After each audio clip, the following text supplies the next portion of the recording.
হঠাৎ করে বিকালের দিকে দেখলাম একদম অন্ধকার হয়ে আসছে চারপাশ। ভাবছি যে প্রতিদিনই তো এরকম মেঘ করে, বৃষ্টি তো হয় না। কিন্তু আজকে একদম সুন্দর মতো বৃষ্টি হইছে, প্রায় ১-১.৫ ঘন্টার মতো বা ২ ঘন্টার মতো হচ্ছে একটানা মুষলধারে বৃষ্টি হইছে। এই বৃষ্টিতে কিন্তু ঢাকার বিভিন্ন জায়গায় অনেক পানি জমে গেছিল রাস্তাঘাটে। তারপরেও কিন্তু একটা মানে প্রশান্তি লাগছে যে এতটা বৃষ্টি হইছে, ভালোই লাগছে বৃষ্টিটা দেখে। আবার ঠান্ডা অনুভব হচ্ছে। কিন্তু গতকালকে বৃষ্টি হওয়ার পরেও কিন্তু আজকে আবার সেই ভ্যাপসা গরম। তো গতকাল এরকম বৃষ্টি হইতেছে দেইখা ভাবলাম যে একটু খিচুড়ি রান্না করি। আর অনেকদিন ধরেও খিচুড়ি খাওয়া হয় না। আর ক্ষুধাও লেগে গেছে। আর বৃষ্টি হইতেছে, এত বিদ্যুৎ চমকাইতেছে, এই যে আমার বাসার সামনে যে খালি জায়গাটা, মনে হইলো যে এই খালি জায়গাটার উপরে বিদ্যুৎ মানে ঠাডা, যেটা আমরা বলি আমাদের এলাকার ভাষায় ঠাডা বলে। তো ঠাডা পড়ছে মনে হয় এই খালি জায়গাটায়। এত শব্দ আর আলোটা মনে হইলো এই খালি জায়গাটায় আইসা পড়ল। তো ভয় পাইছিলাম এক প্রকারের। তারপরে এই তো কারেন্ট, তো এই ঠাডার চিৎকারের সাথে কারেন্ট চইলা গেছে। এখন কি করব? খিচুড়ি রান্না করব ভাবছি। তো আমি ভাবলাম যে চুলায় রান্না করলে অনেক সময় লাগবে, এজন্য একটু প্রেশার কুকারে খিচুড়িটা রান্না করি। তো এদিকে লাইট জ্বালায় নিচ্ছি, একটা চার্জার লাইট। তারপরে হচ্ছে এখানে আমি খিচুড়ি রান্নার জন্য একদমই অল্প পরিমাণে আধা পট চালের খিচুড়ি রান্না করব। কারণ আমি একাই তো খিচুড়িটা খাবো। ওর তো আবার খিচুড়ি পছন্দ করে না।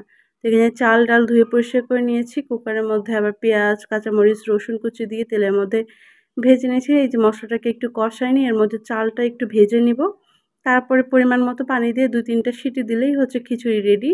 তো রাইস কুকারে খিচুড়ি তো আমরা সবসময় খাই। প্রেশার কুকারে খিচুড়িটা আজকে আমি ১ম ট্রাই করলাম। আমি ভাবছিলাম আজকে গেছে। খিচুড়ি তো গইলা মইলা যাইবো। তবে এর আগে আমি কয়েকবার বিরিয়ানি রান্না করছিলাম, সেগুলো একদম পারফেক্ট সুন্দর ছিল। তো আজকে আর সেই ভরসাই ছিল মনে, মনে ভাবলাম যে পানি বেশি দিয়ে ফেলি না কম দিয়ে ফেলি, এইজন্য আরকি একটু ভয় ছিল।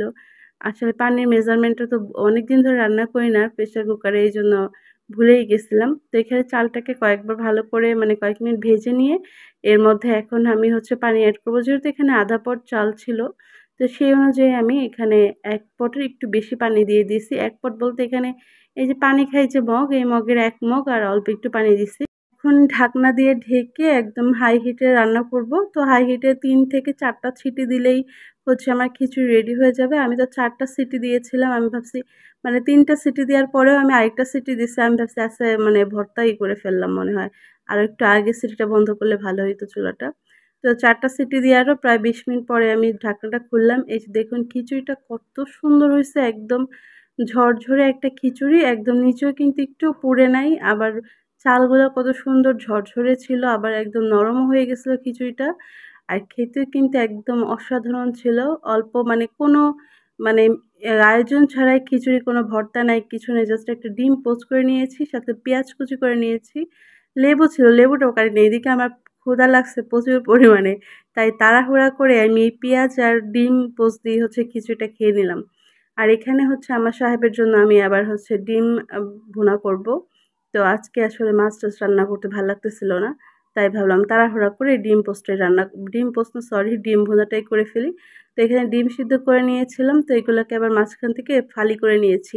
এখন জাস্ট হচ্ছে ডিমগুলাকে তেলের মধ্যে ভেজে নিব। আর তেলের মধ্যে আমি আগে থেকেই লবণ আর একটু হলুদের গুঁড়া দিয়েছিলাম যাতে ডিমের কালারটা সুন্দর আসে। তো ডিমটা এরকম ব্রাউন কালার করে ভেজে তুলে নিচ্ছি ডিমগুলো।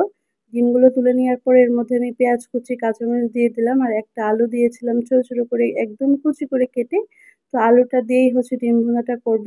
তো এখন হচ্ছে ডিম ভাজাটা প্রায় হয়ে গেছে। ডিমের চারপাশটাও ফুলে উঠছে। তো এখন আমি ডিমগুলো তুলে নিলাম এক, এক করে। আর এই পর্যায়ে হচ্ছে পেঁয়াজ কুচি আর কাঁচামরিচ কুচি তেলের মধ্যে ভালো করে ভেজে নিব। তারপরে এড করব সেই আলু কুচিটা।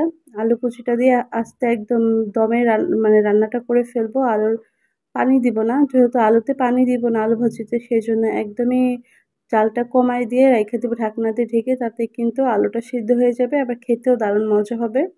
তো এভাবে হচ্ছে ঢাকনা দিয়ে ঢেকে রেখে দিব আমি। আসলে বাসার মধ্যে ২ জনে ২ রকম খাওয়ার কারণে এই খিচুড়ি-টিচুড়ি রান্না করতে আমার একদমই ভালো লাগে না। দেখা যায় সে খিচুড়ি পছন্দ করে না দেখে আমি একদমই খিচুড়ি রান্না করতে চাই না। কারণ অযথা একটা ভেজাল। আমাকে আবার ভাতও রান্না করতে হইছে। আমি খিচুড়ি রান্না করছি, আবার এখানে ডিম ভুনা করছি। কি একটা ঝামেলা, তাই না? তো এখানে হচ্ছে তার জন্য খাবারটা রেডি করে দিলাম। ভাত আর হচ্ছে এখানে মানে খিচুড়ি বলতেছি, ডিমটা দিয়ে দিলাম। তো আজকের মতো ব্লগটা এই পর্যন্তই রাখছি। আল্লাহ হাফেজ।